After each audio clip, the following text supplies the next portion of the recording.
self-propelled lawnmower. So without further ado, let's get to it. Let's do it.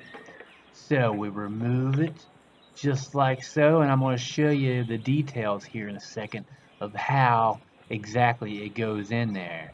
But you can see it stores all these grass clippings, and I'm going to dump it out here just to show you what you do. You dump it out and you put it back in. So here we go.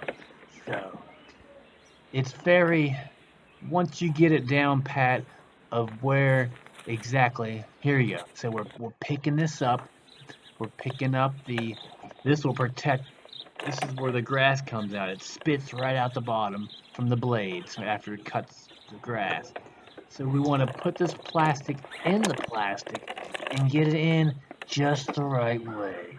See that little knob down there? There's a little knob that needs to go behind that plastic. There's plastic everywhere.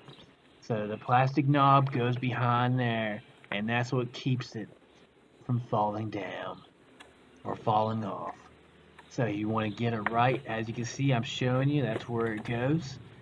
And that's all there is to it. And then you just pull this little handle and you pull it out.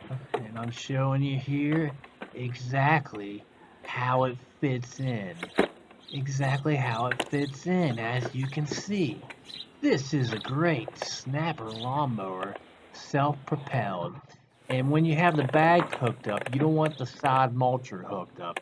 You don't want grass spraying out the side. Because I had grass spraying out the side and collecting, and it just didn't work right. So you want to have one or the other.